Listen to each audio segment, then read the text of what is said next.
Buddha Bros, Self-Actualization for Men and Young Men.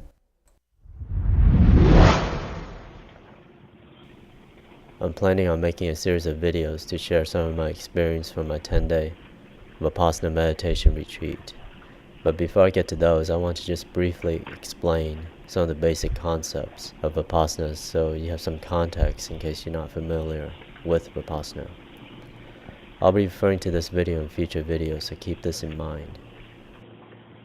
Vipassana is a form of meditation that Siddhartha Gautama, also known as the Buddha, practiced thousands of years ago.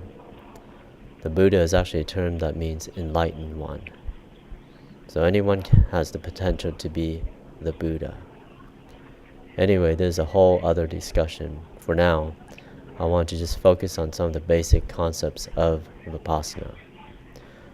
So, without further ado, here's a brief summary of what I learned from the discourse that we watched every night from Goenka, the preeminent teacher of Vipassana meditation, who I actually found out just passed away on September 29th at the age of 89. You can find these discourses on YouTube. Just do a search for Vipassana discourses or something similar to that. I've also included a link in the description below to the Day 5 discourse, which is the one I'll be referencing here. The video is over an hour long, but here's my very brief synopsis. Gautama saw suffering everywhere and sought to find the cause of suffering.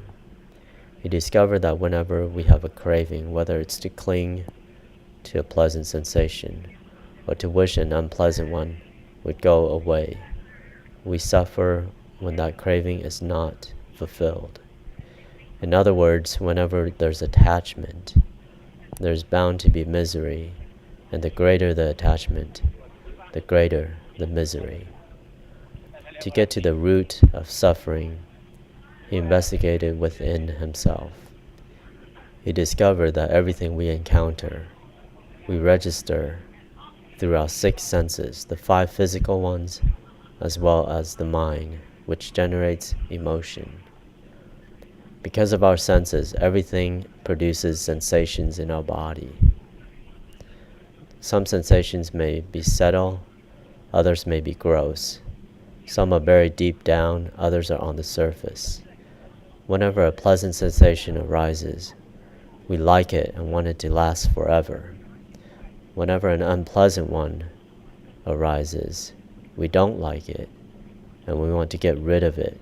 And if we can't get rid of it, we want to wish it away. These momentary reactions of liking and disliking develop into craving and aversion, respectively, which are both forms of attachment. Because of our attachments, we generate strong reactions called sankhara, which make deep impressions in our mind and cause suffering. So, the source of suffering is the habitual reaction to sensations in our body that arises from everything we encounter in our day-to-day lives. The Buddha calls this habitual reaction ignorance.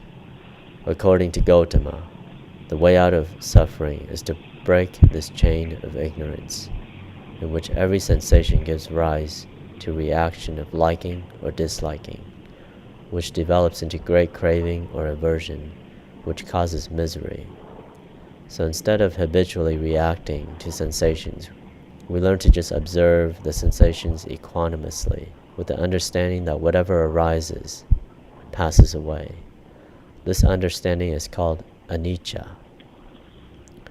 So instead of ignorance, these sensations now give rise to wisdom. So the entire purpose of Vipassana is to change the normal habit pattern of the mind of constantly reacting to sensations with craving or aversion, generating one sankhara after another. In order to do this, Vipassana meditation is a systematic way of becoming aware of the sensations in your body.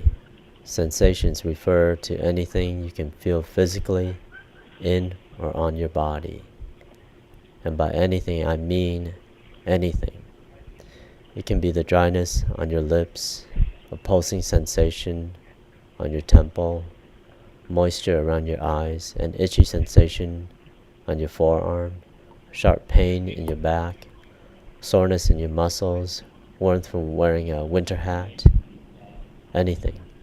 I won't get into the particulars of the meditation, but the idea is to feel these sensations in your body in a systematic way and to train yourself to be aware of all the sensations in your body, but not react to them with craving or aversion, to remain completely equanimous.